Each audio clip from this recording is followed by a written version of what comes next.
Para todo mundo falar que direito tributário é muito complicado, eu vou passar para vocês de uma forma rápida, mais ou menos como é o conteúdo completo de direito tributário. É claro que a gente não vai entender absolutamente tudo aqui em alguns minutos, não sei quanto tempo vai durar esse vídeo, mas eu prometo passar um cronograma para vocês entenderem como funciona o procedimento do direito tributário do começo ao fim, tá bom? Ou seja, do início, lá da criação dele na Constituição Federal, até o procedimento de execução.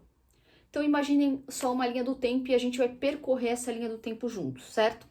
O direito tributário começa lá na Constituição Federal. Então a Constituição Federal, vocês têm que entender como regra, como base, como um lema isso, tá? O direito tributário ele começa na Constituição, mas a Constituição Federal ela não cria tributos. A Constituição Federal não cria tributos. O que ela faz? Ela autoriza os entes federativos, ou seja, União, Estados, Município, a, por meio de uma lei, criarem tributos, certo?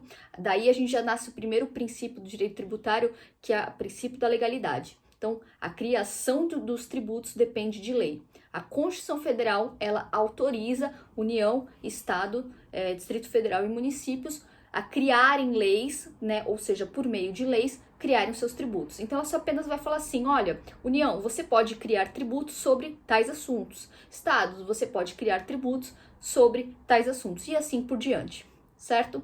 A partir daí, a gente tem a lei. A lei no direito tributário é chamada de hipótese de incidência. Por que hipótese de incidência? Claramente, a lei tributária, assim como a lei penal, ela traz uma hipótese. Por exemplo, lá no Código Penal, a gente tem escrito assim, matar alguém, pena tal. Então, o Código Tributário Nacional, ele dá uma hipótese para você. Na hipótese em que você venha matar alguém, você responderá por uma pena tal. Ele não sabe se você ou outra pessoa matou. Ele te dá uma hipótese e te dá a consequência disso, tá? O direito tributário é igual, ele te dá uma hipótese. Por exemplo, ser proprietário de veículo automotor. Qual é a consequência? Incide IPVA, certo? Por isso que se chama hipótese de incidência, porque ela te dá uma hipótese que gera uma incidência. Tá? A partir do momento, então, que eu obedeço essa hipótese, né, ser proprietário de um veículo automotor, você já sabe que, sendo proprietário de um veículo automotor, incidirá o IPVA, ok? E se isso deixar de ser uma hipótese? Se eu deixar de ser uma hipótese, eu realmente vou lá, compro um veículo, viro proprietário de um veículo automotor. A partir de agora não é mais hipótese, a partir de agora isso é um fato. O que no direito tributário a gente chama de fato gerador, o famoso fato gerador. O que é um fato gerador? O fato gerador sempre vai ser um verbo, tá? Lembre-se disso, fato gerador é sempre um verbo, é fazer alguma coisa, é comprar alguma coisa, ser alguma coisa. Então, auferir renda, por exemplo, é o fato gerador do imposto de renda, ser proprietário de um imóvel urbano, de um imóvel urbano, ser proprietário de um imóvel rural e por aí em seguinte, tá? Então, o fato que a gente chama é fato gerador, porque esse fato gera o quê? Para mim, gera uma obrigação. A partir do momento que eu cometi esse fato, que aquilo virou um fato, isso gera para mim o quê? Uma obrigação de pagar um tributo. Me gera uma obrigação com o Estado. A obrigação tributária, o que a gente chama de obrigação tributária, é o nascimento entre a relação de fisco e contribuinte. Fisco, seja ele União, Estado, Município, Distrito Federal, né, Fazenda Pública, e o contribuinte, aquele que é o sujeito do verbo, tá? Então, basicamente isso. A gente já pegou a Constituição Federal, hipótese de incidência, né, que é a lei, o fato gerador, a obrigação tributária. Então, a obrigação tributária nasce aí, de um lado, o sujeito passivo, que é o contribuinte, e o sujeito ativo, que será sempre o fisco, certo? Bom, a partir daí, a gente, obviamente, dentro desse sujeito ativo, sujeito passivo, nós teremos a responsabilidade. A gente não vai conseguir falar aqui sobre responsabilidade, que é um tema gigante do direito tributário.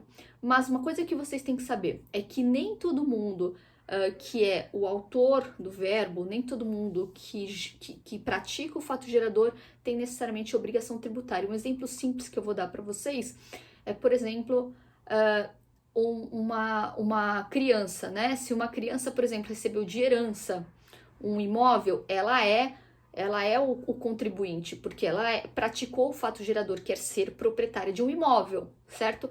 Mas quem será o sujeito que tem a responsabilidade tributária? Quem será o responsável pelo pagamento? Consequentemente, a lei atribui aos pais a responsabilidade sobre os filhos menores, ou tutor ou curador, e na hipótese da responsabilidade, que está aí a partir do artigo 128 do CTN, nós teremos várias situações onde uma terceira pessoa se responsabilizará pelo pagamento do contribuinte, tá? Por qualquer motivo que seja para facilitar a vida do fisco, seja por uma questão de lei, ou seja por uma impossibilidade do pagamento por aquele que cometeu o fato gerador, tá? Passado isso, pessoal, nós temos aí, a partir do momento que nasce essa obrigação, essa relação jurídica, a Fazenda Pública precisa transformar essa obrigação em crédito, tá? O que é transformar a obrigação em crédito? É liquidar essa obrigação, é dizer para o contribuinte quanto ele tem que pagar, como ele tem que pagar, quando ele tem que pagar, para quem ele tem que pagar. Tá? Nós chamamos esse ato administrativo plenamente vinculado de lançamento. Tá?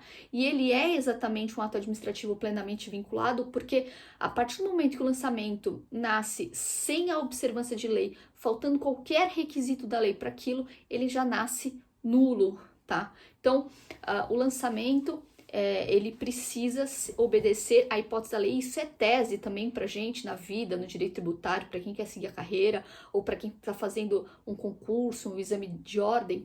Existem teses de lançamento, né? Hipótese de lançamento tem até ação para isso, específica para anular o crédito, anular o lançamento tributário, porque aí ele está faltando algum requisito.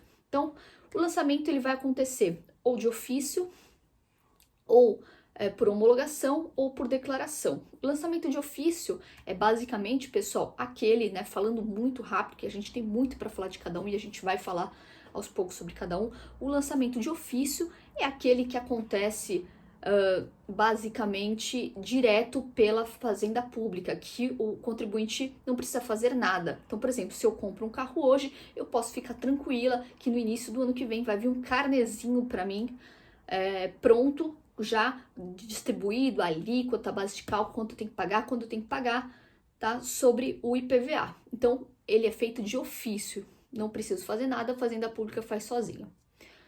O lançamento por declaração é aquele que a Fazenda Pública faz tudo, mas depende primeiro que eu declare que eu cometi o fato gerador.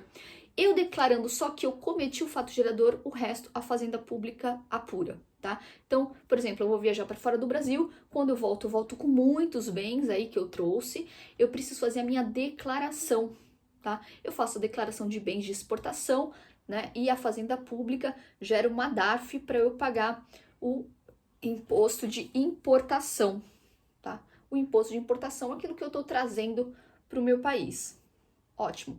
E aquilo que a gente chama de lançamento por homologação é aquele que o contribuinte fica responsável por tudo. Ele denuncia o fato gerador, ele apura, ele faz o cálculo e paga.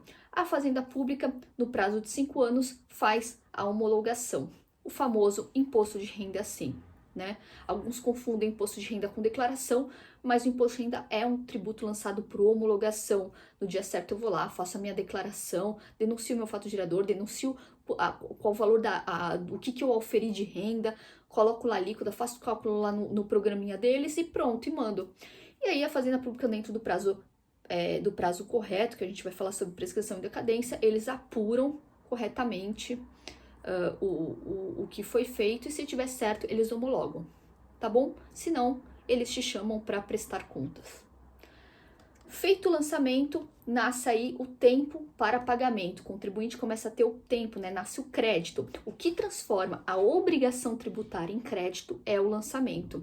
É impossível a Fazenda Pública cobrar em juízo aquilo que não foi lançado. A Fazenda Pública não pode cobrar em juízo a obrigação tributária, mas somente o crédito. Ou seja, se não houve o lançamento correto, não pode ter execução fiscal, tá?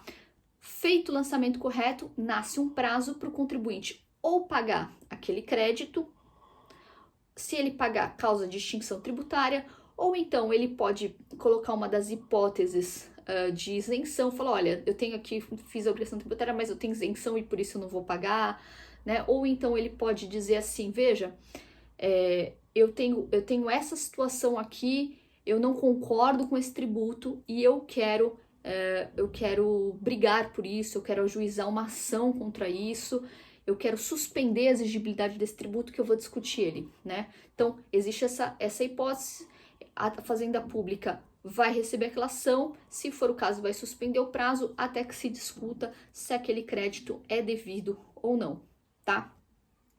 Passado isso, pessoal, não feito nenhuma dessas hipóteses, não feito sendo suspendido o crédito ou sendo suspendido e depois julgado que o crédito é devido, ou então ainda, por exemplo, a Fazenda Pública mandou o crédito, você contribuinte não pagou, passou o prazo, nada aconteceu, a Fazenda Pública o que faz? Ela coloca aquele contribuinte no cadastro de inadimplentes, né? Ela gera o que a gente chama de CDA, tá? Que é a certidão de dívida ativa. A partir daí, você tem todo o procedimento administrativo, ele continuando, não acontecendo nada, não acontecendo nenhuma discussão, não sendo suspenso, não sendo extinto aquele procedimento, aquele crédito.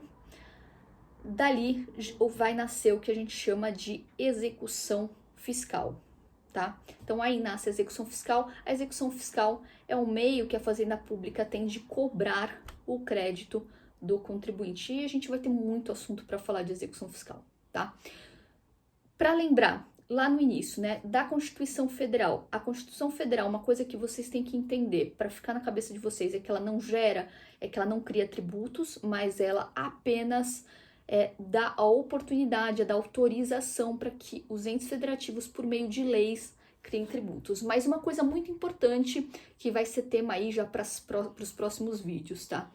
Uma coisa importante para vocês, ao mesmo tempo que a Constituição Federal é muito legal de autorizar os entes federativos a criarem tributos, ela também impõe limites, tá? E esses limites ao poder de tributar, né, quando vocês ouvirem essa palavra limites ao poder de tributar, se referem basicamente aos princípios e às imunidades. Princípios, o que são os princípios? A Constituição Federal, ela impõe princípios, fala, olha, União, Estados, município, Distrito Federal, você pode criar tributos desde que você obedeça aos princípios meus, que são, por exemplo, obedecer que tem que ser por meio de lei ordinária ou lei complementar, obedecer que você, a questão de princípios da anterioridade, ao princípio da retroatividade, e a gente vai estudar um por um, tá? E ao mesmo tempo, as imunidades, elas se referem também a limites, mas com relação, ela diz que não pode tributar sobre determinadas coisas ou pessoas. Fala, olha, pode criar vontade de tributo sobre isso, mas tais pessoas e tais situações não serão passíveis de incidência tributária. Ou seja, um exemplo de imunidade, você pode criar tributos, estados sobre veículos automotores, mas os partidos políticos, por exemplo, que tiverem em seu nome um veículo, não haverá incidência de PVA sobre eles. Ou então os templos, igrejas, não haverá nenhum tipo de imposto sobre eles, tá bom? Então ela põe limites, seja com relação a princípios, seja com relação a determinados sujeitos, a determinadas coisas, tá bom? Então, pessoal, basicamente é isso. A gente ainda tem muito para ver. O direito tributário funciona mais ou menos nesse ciclo e é uma forma da gente entender como é esse procedimento desde a Constituição Federal até a execução fiscal em 14 minutos.